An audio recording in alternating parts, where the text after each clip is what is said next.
नमस्कार साथियों, स्वागत है आप सभी का आपकी अपनी पाठशाला पर। मैं हूं अंकित अवस्थी। साथियों, शी जिनपिंग के द्वारा बुलाई गई एससीओ की मीटिंग को बीते अब लगभग 7 दिन हो चुके हैं।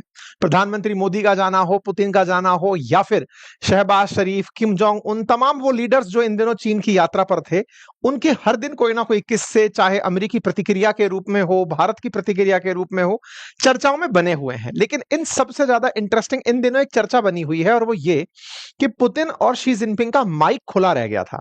और जब माइक खुला रह गया तो इन दोनों के बीच की कुछ बातें बाजार में लीक हो गई। जो बातें लीक हुई उससे यह पता चला कि ये दोनों 70-72 साल के जो वृद्ध हैं, वो इन दिनों 150 साल का होने की फिराक में बैठे हैं। इन दोनों के बीच की बातचीत में क्या कोई वाकई दुनिया को ऐसा हिंट मिला जिससे कि भविष्य में इंसान की उम्र को 150 साल से अधिक पहुंचाया जा सकता है? आइए मैं किस कंटेक्स्ट में बात कर रहा हूं आपको डिटेल में बताता हूं।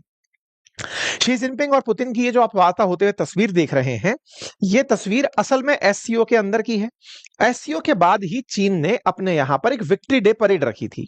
विक्ट्री डे मैंने बताया था आप लोगों को, 3 सितंबर के दिन चीन ने जापान पर जीत की खुशी में, जापान पर किस बात की जीत थी? द्वितीय विश्व युद्ध के अंदर चीन के द्वारा जापान को हराए जाने की, उस खुशी में विक्ट्री डे का सेलिब्रेशन हो रहा था। 2015 से इस कार्यक्रम का आयोजन हो रहा है। हालांकि घटना 1945 की है, लेकिन शी जिनपिंग जब से सत्ता में आए तब से वो विक्ट्री डे को मनाने का प्रयास कर रहे हैं। इस विक्ट्री डे के माध्यम से चीन दुनिया के सामने शक्ति प्रदर्शन में जुटा है, और उसी शक्ति प्रदर्शन में उन्होंने 25 से अधिक राष्ट्र अध्यक्षों को विक्ट्री डे के सेलिब्रेशन में बुला लिया। एससीओ में आए थे, उसको आगे पोस्ट मतलब आगे एक्सटेंड करके उन्हीं लोगों को विक्ट्री डे के अंदर बुला लिया था। इसी विक्ट्री डे कार्यक्रम में शी जिनपिंग के साथ चलते हुए एक तरफ पुतिन और दूसरी तरफ आपको किम जोंग उन दिखाई दे सकते हैं। पहले मैं आपको यहां का फोटो का थोड़ा सेंस डिराइव करा देता हूं। दुनिया की नजर में ये तीनों तानाशाह हैं। तानाशाह से मतलब ये सत्ता में जब से आए हैं लगातार बने हुए हैं, अपोजिशन इनके आगे एग्जिस्ट ही नहीं करता। किम जोंग उन की बात करें तो ये लगातार, इनके पापा, इनके दादा सत्ता में थे, अब ये सत्ता में है, और इनके खिलाफ कोई भी व्यक्ति आवाज नहीं उठा सकता। चीन की बात करें तो यहां तो दूसरी पार्टी होती ही नहीं है, सिंगल पार्टी कंट्री है। तो जो पार्टी होगी कम्युनिस्ट पार्टी, वही देश पर शासन करेगी। कम्युनिस्ट पार्टी का जो प्रेसिडेंट होगा वही देश का प्रेसिडेंट कहलाएगा। बात की जाए पुतिन की, पुतिन ने अपने लिए सारे नियम ही बदल दिए। जब से सत्ता में है, सरकार के नियम बदल करके, चाहे नियम पहले कहते थे कि आप 2 ही बार सत्ता में रह सकते हैं, नियम बदले, फिर से तीसरी बार आ गए, कार्यकाल को 6-6 साल बढ़वा लिया, आजीवन तरीके से रूस के ऊपर काबिज हो गए। तीनों ही अब एक तरह से सरकार में पूरी तरह अपने देश के अंदर रहने वाले व्यक्ति बन गए। लेकिन महत्वाकांक्षाओं का क्या है? महत्वाकांक्षाएं हैं कि जब सत्ता में हैं तो जितने दिन हो सके इसका सुख भोगें, और इसी सुख के चलते ये लोग अपने वृद्धता यानी बुढ़ापे की तरफ बढ़ते हुए इस एज नंबर को संभवतः देखकर परेशान भी होते होंगे। ऐसा मैं क्यों कह रहा हूं? क्योंकि ऐसी बातें इस तरफ चलते हुए इनके बीच के डिस्कशन से निकलकर बाहर आ गई। इनके बीच में लगे हुए माइक ऑन रह गए, जिसके चलते ये लोग जो आपस में बतिया रहे थे वो बात बाहर निकल कर आ गई, और वही हेडलाइन बन गई कि दोनों 150 साल तक जिंदा रहने की चर्चाएं कर रहे हैं। आपके दिमाग में बहुत बार ये प्रश्न रहता है कि जब भी इस तरह से राष्ट्राध्यक्ष मिलते हैं तो बातें क्या करते हैं, जब इस तरह से चलते हैं तो इन लोगों के बीच में कन्वर्सेशन क्या होता है, असल में चर्चा होता क्या, मतलब टॉपिक ऑफ डिस्कशन क्या होता है। ये लोग ये तो नहीं देखकर हंस रहे होते हैं, देख देख देख कैमरा देख रहा है अपनी तरफ, अब देखो दूसरा देखकर क्या सोच रहा होगा, या फिर ये वाकई में अपनी ही बातें कर रहे होते हैं। राष्ट्राध्यक्ष लोग जब मिलते हैं तो बातें क्या होती हैं? तो वो बातें, इस समय इनकी बातचीत जो है वो पब्लिक डोमेन में बाहर आ गई। बाहर आई तो हेडलाइन बन गई, और हेडलाइन के अंदर यह बात मेंशन हुई कि हॉट माइक ने इनकी बातों को कैप्चर कर लिया कि शी और पुतिन क्या डिस्कस कर रहे हैं ऑर्गन ट्रांसप्लांट को लेकर के। रॉयटर्स में यह खबर छपी, लेकिन रॉयटर्स को यह चीनी मीडिया के द्वारा क्लेम किए जाने के कारण न्यूज को हटाना पड़ा। क्यों हटाना पड़ा? क्योंकि उन्होंने कहा कि इस पर पूर्णतया हमारा अधिकार है, आपको यह न्यूज हटानी पड़ेगी। एक तरह से कॉपीराइट मिल गया राइटर्स को, तो इन्होंने वो उसको हटा दिया। कुल मिलाकर के बात यह रही कि साहब इन लोगों के बीच में जो बातचीत हो रही थी वो मीडिया के अंदर आ गई और वो बातचीत को प्रेशर में हटवाया गया, इससे और पुख्ता हो गई कि यह बातचीत सही थी। इस सत्यता को देखते हुए लोगों के मन में जिज्ञासा जगी कि क्या भाई साहब इन्होंने कोई तोड़ ढूंढ लिया है जो ये 150 साल, क्योंकि दोनों की उम्र 72 साल है इस समय, और इस समय के जितने भी मतलब राष्ट्राध्यक्ष हैं वो लगभग इसी उम्र के आसपास के लोग हैं। तो ऐसा क्या इन्होंने कोई ऐसा चीज ढूंढ लिया है क्या जिससे ये 150 साल तक रह गए, और अगर ये रह गए तो 150 साल तक सत्ता पर काबिज रहेंगे। तो आज के सेशन में मैं कुछ ऐसे ही राष्ट्राध्यक्षों की बात आपसे साझा करूंगा जिनमें कभी ये सनक थी कि वो अमरता को प्राप्त हो, जो राजपाट वो भोग रहे हैं वो जिंदगी भर भोगे और लंबे समय तक भोगते रहे, और ऐसी जो कथाएं हैं, ऐसी जो कहानियां हैं, ऐसे जो तथ्य हैं, ये इतिहास में भरे पड़े हैं कि कब कब किस राजा ने, किस फिल्म स्टार ने, किस उद्योगपति ने अपने आप को आजीवन इस माया के भोग को भोगने के लिए सक्षम करने का प्रयास किया है। ऐसी बहुत सी कहानियां तो मार्केट में ऑलरेडी उपलब्ध हैं। बात चाहे फिर रावण की ही क्यों ना हो, जिसने मरने से बचने के लिए खुद काल तक को अपने पास में बंदी बना करके रख लिया, ऐसी कहानी सुनने को आपको मिलती है। तो भाई साहब ये लोग कुछ ना कुछ तो प्लान कर ही रहे हैं, तो आज विस्तार से चर्चा करेंगे। लेकिन इसके साथ साथ मैं आपको अपडेट दे दूं, टीचर्स डे का जो ऑफर है वो आज मध्यरात्रि तक उपलब्ध है। अपनी पाठशाला ऐप से अगर आप कोर्स चाहते हैं, यूपीएससी और स्टेट पीसीएस का फाउंडेशन बैच जो मेरे द्वारा हिस्ट्री, ज्योग्राफी, पॉलिटी, इकोनॉमी का पढ़ाया हुआ है, आप उसे अगर 1 साल की वैलिडिटी के लिए लेते हैं तो उसके साथ हमारे अपडेटेड जो बुक्स हैं वो आपके पास घर पर फ्री ऑफ कॉस्ट डिलीवर होंगी।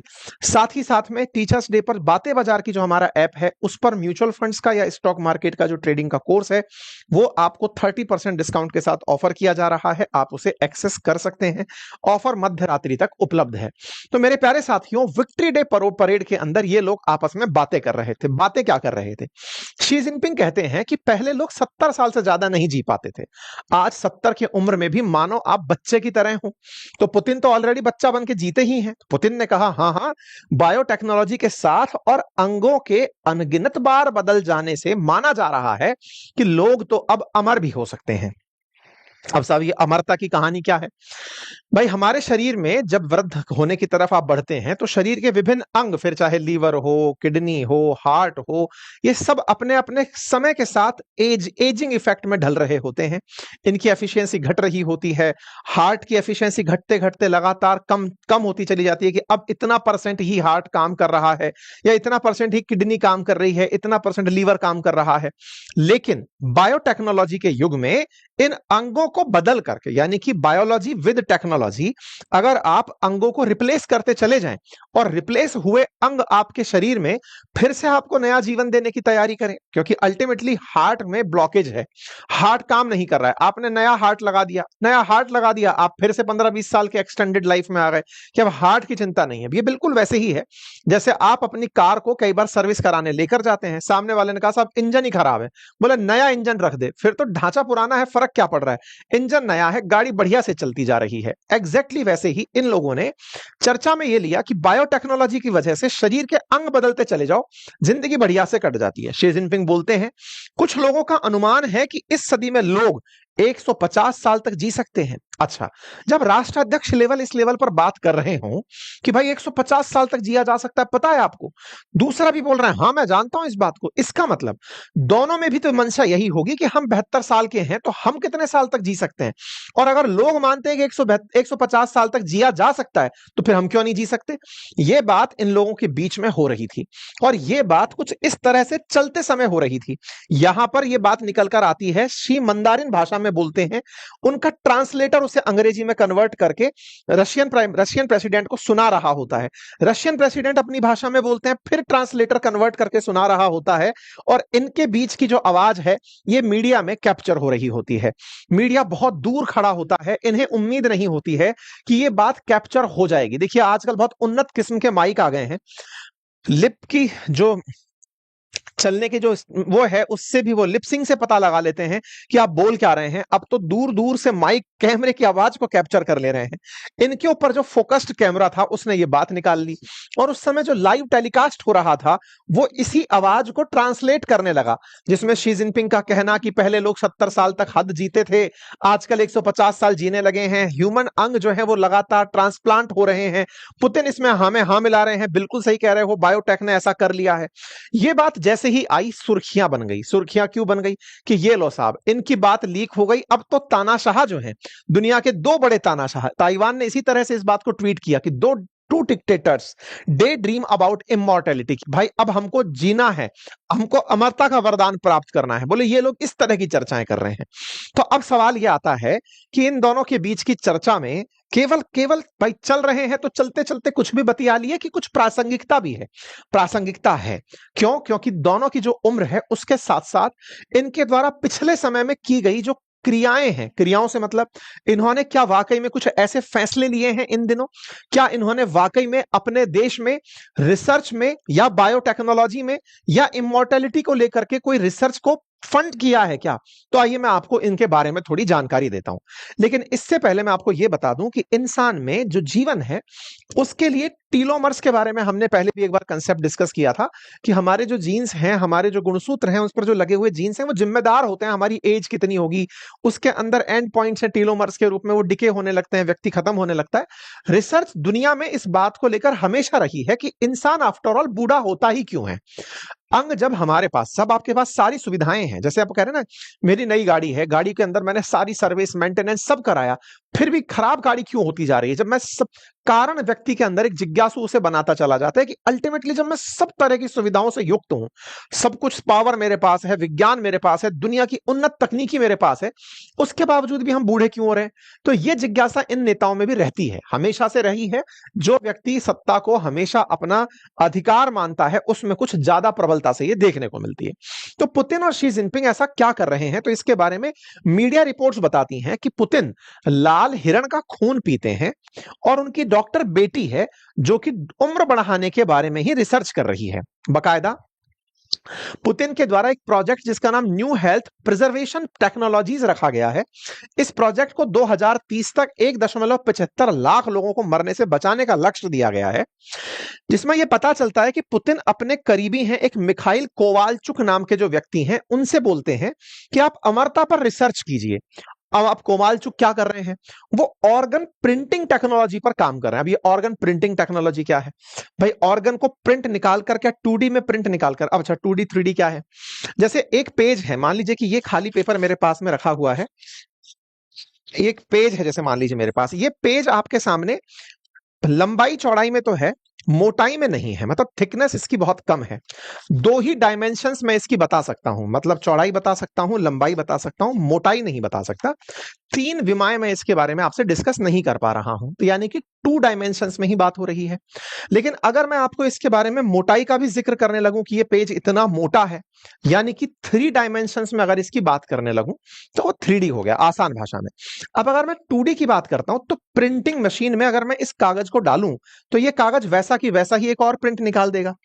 ऐसे ही अगर मैं मेरा एक शरीर का अंग निकालकर किसी प्रिंटिंग मशीन में डालूं और कहूं कि ऐसा की ऐसा निकाल कर दो, तो वो 3D प्रिंटिंग हो गई। भाई मैंने अंग हार्ट डाला, मशीन में डाला कि यही बना कर दो। अब आप कहेंगे सर क्या फोटो खींच के देगा क्या? नहीं नहीं नहीं, यहां तकनीकी बदल जाती है। मान लीजिए हार्ट ही आपने किसी मशीन को देकर कहा कि इसको एज इट इज प्रिंट मार कर दो, तो ये सुनने में प्रिंटिंग है, असल में ये प्रिंटिंग नहीं इंजीनियरिंग है। इंजीनियरिंग में क्या है? हार्ट तमाम कोशिकाओं से मिलकर बना है, मसल्स लगी हैं, तमाम प्रकार की उसके अंदर वैज्ञानिकता लगी है ना? अगर वैसा की वैसा बनाना है तो बहुत सारी चीजें ऐसी होंगी जो कि लैब ग्रोन तरीके से, यानी कि लैब में कोशिकाओं को विकसित करके हार्ट बनाने तक होंगी।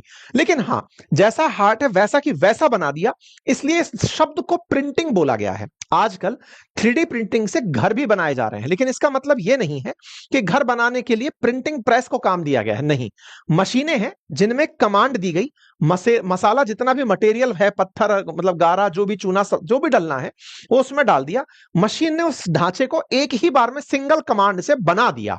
बनाने के लिए आपको मशीन की सहायता लेनी पड़ी और जैसा आप चाहते थे वैसा की वैसा बनाकर उसने दे दिया। इस समय 3D प्रिंटिंग बायोटेक्नोलॉजी में एक बहुत बड़ा मील का पत्थर साबित हो रही है। लोगों का मानना है कि यदि कोशिकाएं जो अपने आप को अंग में परिवर्तित करती हैं, बायोलॉजी में ऐसी कोशिकाओं को स्टेम सेल कहा जाता है, आधारभूत कोशिकाएं कहा जाता है। ये कोशिकाएं अगर अपने से विकसित होने वाले अंग को वैसे ही विकसित करती ले गई जैसा अंग ये बनाती थी। जैसे आप और हमारा जब जन्म हुआ तो उससे पहले की जो बायोलॉजी है जिसमें स्पर्म और एग का मिलना और जायगोट का बनना था, आज वो जायगोट इतने बड़े मानव शरीर में आपको दिखाई दे रहा है। यानी जायगोट नाम से जो युक्ति बनकर आई थी, वो आज पूरी तरह से पूरे शरीर में विकसित हो चुकी है। तमाम वो अंग बना चुकी है, अर्थात कोशिकाओं में तमाम प्रकार के विभाजन हुए और हमारे शरीर का निर्माण हुआ। विचार कीजिए कि जायगोट जैसी ही कोशिकाएं अगर हमारे पास हों, जो पूरा पूरा इंसान विकसित कर दें, तो हमें केवल लेबोरेटरी में उन कोशिकाओं को रखना है, उन्हें भरपूर पोषण देना है और ऐसा करके पूरा शरीर बना देना है। आपको यह बात मजाक लग सकती है, लेकिन यह स्टेम सेल के अंदर बायोटेक्नोलॉजी के माध्यम से हो रही है। आज कई ऐसे लोग जो अपनी नाल को या फिर अपनी स्टेम सेल्स को बचा के रखते हैं। अब ये स्टेम सेल्स भी 3 तरह की होती हैं, टोटीपोटेंट, प्लूरीपोटेंट और यूनिपोटेंट, शायद वो मैं नाम भूल रहा हूं। यानी कि आप कितने तरह से उसको विकसित कर सकते हैं, कौन से अंग विकसित हो सकते हैं। तो स्टेम सेल के माध्यम से अंगों का विकास विज्ञान की एक बहुत बड़ी ब्रेक थ्रू में कंसीडर किया जाता रहा है। बहुत सारे लोग बच्चा होते ही स्टेम सेल्स को सुरक्षित रखवाते हैं। स्टेम सेल्स लैब चल रही हैं जहां पर उन स्टेम सेल्स को सुरक्षित रखाया जाता है भविष्य के लिए, ताकि आने वाले समय में अगर इस व्यक्ति का शरीर में कोई परेशानी हो तो उस स्टेम सेल से उस विकसित अंग को दोबारा से बनाया जा सके। इस तरह की विज्ञान में अभी भी प्रयोग चल रहे हैं और यह हो रहा है। आज के समय में बहुत से ऐसे ब्रांड्स जो नॉनवेज बाजार में बेचते हैं, वो लैब ग्रोन मीट पैदा कर रहे हैं। मतलब कि बायोलॉजी से एक सेल उठाई और उस सेल को ही लैब में पोषक तत्वों से विकसित करके और उसे मीट में परिवर्तित कर दिया, चिकन में, मटन में, जिसमें भी परिवर्तित करना है, और वो दुकानों पर बिक रहा है। जैसे आप आर्टिफिशियल पनीर कहते हैं, ऐसे अब लैब ग्रोन मीट भी बाजार में चलता है। मैं ब्रांड का नाम कोट नहीं करूंगा, आप गूगल करेंगे तो भारत का नहीं, अमेरिका का एक बहुत बड़ा ब्रांड है जो इस समय नॉनवेज में लैब ग्रोन मीट ही यूज कर रहा है। चलिए फिलहाल के लिए वापस मुद्दे पर आते हैं। अर्थात विज्ञान ने यह तकनीक तो इजाद कर ली है कि वो कोशिकाओं को अंग तक परिवर्तित कर सकती है, और अंग पुराने होते हैं, बूढ़े होते हैं और व्यक्ति मर जाता है। अगर यही सत्य है तो अंगों को तो रिप्लेस भी किया जा सकता है। यही बात तो ये लोग बोल रहे थे। इन लोगों की बात से ये निकल कर आता है कि अब रूस में 3D प्रिंटिंग, ताकि किसी व्यक्ति का शरीर में से हार्ट निकाल के लगाना ना पड़े, विज्ञान इस तरह से काम करे कि लैब में ही हार्ट बने, लैब में ही लीवर बने, लैब में ही किडनी बने, सब लैब में बने और व्यक्ति के अंदर फिट कर दी जाए। इसी तरह की रिसर्च फिलहाल चल रही है और यही काम पुतिन अपनी बेटी मारिया वोरोनत्सोवा के साथ भी करवा रहे हैं, जो कि एंडोक्राइनोलॉजिस्ट है, जो हार्मोन्स पर काम कर रही हैं। पुतिन के बारे में मीडिया में हालांकि बहुत कुछ चलता है, उनमें से एक बात उनके बारे में यह भी चलती है कि वो साइबेरियन लाल हिरणों के कटे हुए सींग का खून पीते हैं और उससे नहाते हैं। मैं इस बात की पुष्टि नहीं करता, लेकिन मीडिया में खबर है कि पुतिन ऐसा करते हैं, वो ऐसी चीजें करते हैं। उनके हिरणों से, ये टेलीग्राफ के अंदर ये खबर छपी थी, ऐसे हिरणों के साथ तस्वीरें कि इनके हिरण के सींग से कटे हुए खून से ये नहाते हैं, उन्हें पीते हैं। अगेन, चूंकि मैं यहां पर गवाह नहीं था, अखबार में छपी खबर थी, मैं आपको बस वो सुना दे रहा हूं। सुनी सुनाई की बातों पर करें तो बात चीन में भी ऐसी ही चलती है। चीन में भी यही बात चलती है कि चीन में अमरता की दवाई की खोज की जा रही है। चीन में लिंगसी मशरूम और अश्वगंधा जैसी जो चीजें हैं जिनसे उम्र बढ़ाई जा सकती है, उन तत्वों पर लंबे समय से रिसर्च चल रही है। रिसर्च के अंदर यह दावा किया जाता है कि चीन के अंदर बहुत से अभी भी जो राष्ट्राध्यक्ष हैं वो भी चाहते हैं कि उम्र कैसे बढ़ाई जाए, और 3D बायो प्रिंटिंग पर वो भी लगातार काम करवा रहे हैं। ऐसा नहीं है कि ये ताजा ताजा इनकी सनक है, इनसे पहले वाले जो शासक चीन और रूस में रहे उनके प्रयोग भी ऐसे ही रहे। जैसे कि सम्राट किंग शू हुआत के बारे में कहा जाता है कि 250 ईसा पूर्व चीन के पहले सम्राट किन शू हुआंग हुए, जो कि अपने जिंदगी के आखिरी 10 साल अमृता का अमृत खोजने में बिता दिए। मतलब उनको किसी ने यह कहा कि एक आइलैंड है, ऐतिहासिक रूप से, जैसे भगवान अपन जब रामायण के बारे में चर्चा करते हैं तो कहते हैं संजीवनी बूटी हनुमान जी खोजने गए थे और लक्ष्मण जी का जन्म हो, मतलब लक्ष्मण जी को मूर्छा से वापस बाहर निकाल लिया गया था। ऐसे ही इन्होंने अपनी पौराणिक कथाओं को पढ़ा, चीनी साहित्य को पढ़ा, और उसमें इन्हें पता चला कि कोई ऐसा आइलैंड है जिस पर कुछ ऐसी चीजें मिलती हैं जहां में अमरता है। तो कहा जाता है कि चीन के सम्राट किंग शी हुआन ने आखिरी 10 साल उस आइलैंड को खुजवाने में लगवा दिए, खूब सारी सेना और सब लगा दिया, लेकिन फाइनली कुछ नहीं मिला। ऐसा रिकॉर्ड ऑफ ग्रैंड हिस्टोरियन नाम की जो क्विन डायनेस्टी की किताब है उसमें लिखा हुआ मिलता है। कहते हैं कि शी हुआन जिन गोलियों का अमरता का अमृत समझकर पी रहे थे उनमें मरकरी मिला था और उससे उनकी मौत हो गई। मर्करी पॉइजनिंग से 50 साल की उम्र में ही मर गए थे। माओ सुंग जिनके बारे में कहा जाता है, जिनको कहा जाता है जिनके चलते माओवाद बनकर आया, साम्यवाद का एक नया रूप। कहते हैं कि माओ, जिनकी आज चीन की जो आधुनिकता है उसके पीछे माओ का दिमाग माना जाता है, इनमें भी सनक थी जीवंत रहने की। और इनके बारे में कहा जाता है कि ये यंग महिलाओं का साथ चाहते थे अपने यौवन को बरकरार रखने के लिए, लंबी जिंदगी पाने के लिए। ऐसे ही Kim Jong Un, North Korea वाले, उनके पिता कहते हैं कि नए बच्चों के खून अपने शरीर में चढ़वाया करते थे कि नया खून अगर शरीर में चढ़ेगा तो मैं लंबा समय तक जीऊंगा। ऐसे ही रूस के अंदर जोसेफ स्टालिन रहे, जो बोन मैरो से बना हुआ इंजेक्शन लेते थे ताकि उनके जीवन को लंबा समय मिल सके। ये तमाम वो लोग हैं जो सत्ता में आए, पहले सत्ता को पूरी तरह से अपने कंट्रोल में कर लिए और फिर अपने जीवन को कंट्रोल करने निकल पड़े। बिल्कुल ये सब घटनाएं जब सुनते हैं तो रावण के बारे में कैरेक्टर तो हमारे दिमाग में याद आ जाता है, लेकिन हाँ, फिलहाल के लिए आप इन लोगों के बारे में सुनकर अपने मन में क्या विचार लेकर आए जरूर बताइएगा। अब बड़ा सवाल यह आता है कि क्या विज्ञान अगर ऐसा कर गई तो क्या इससे कुछ बिगड़ नहीं जाएगा? क्या विज्ञान ने वाकई में कोई परिवर्तन देखा है? बिल्कुल देखा है। असल में विज्ञान अगर पिछले 150 सालों की बातों को उठाकर देखा जाए, 200 साल पुरानी बातों को उठाकर देखा जाए, तो पहले जो औसत उम्र इंसान की थी 35-40 साल, 50 साल तक पहुंचती थी। अब वो 70-80 साल पहुंचने लगी है। जैसे जैसे इंसान की औसत उम्र बढ़ने लगी है, जैव विविधता में गड़बड़ होने लगी है, बायोडायवर्सिटी गड़बड़ाने लगी है। बायोडायवर्सिटी गड़बड़ाने लगी है जिसके चलते जो उम्र दराज लोग हैं उनकी संख्या तो बढ़ रही है, लेकिन अन्य जो मैमल्स हैं, स्तनधारी हैं, उनकी संख्याओं में कमी हो रही है, चिड़ियाओं की संख्या में कमी हो रही है। ओवरऑल प्रकृति में एक सामंजस्य रहता है, लेकिन अगर एक जीव बड़ी मात्रा में बढ़ता है तो वो दूसरे जीवों के लिए हानिकारक होता है। ऐसा बायोडायवर्सिटी के अंदर फिलहाल ऑब्जर्व हो रहा है। हालांकि विज्ञान में फिलहाल के लिए स्टेम सेल टेक्नोलॉजी पर बहुत तेजी से काम चल रहा है, जिससे कि नए जीवन को और लंबी दूरी दी जा सके, लेकिन इसके असर और नुकसान क्या होंगे यह भी चर्चा का विषय बना हुआ है। फिलहाल के लिए तो इतना ही है कि विज्ञान में प्रयोगों के साथ हमेशा जिया जाता है। उम्मीदें की जाती हैं कि पहले इंसान 35-40 साल जीता था, अब 70-80 साल जीता है। यह भी तो विज्ञान के कारण ही हुआ। और अब अगर 70-80 साल जीता है तो 150 साल का लक्ष्य क्यों नहीं हो सकता? क्या विज्ञान इतनी भविष्योन्मुखी नहीं हो सकती? बस इसी तार्किकता के साथ विज्ञान में फिलहाल के प्रयोग चलते हैं। बाकी आप लोग इस विषय पर अपनी क्या राय रखते हैं जरूर कमेंट बॉक्स में बताइएगा। चैनल पर नए हैं तो सब्सक्राइब कर लीजिए। और हाँ, जो टीचर्स डे का ऑफर चल रहा है इसका लाभ आज रात 12 बजे से पहले पहले सुनिश्चित कर लीजिए। बहुत बहुत धन्यवाद।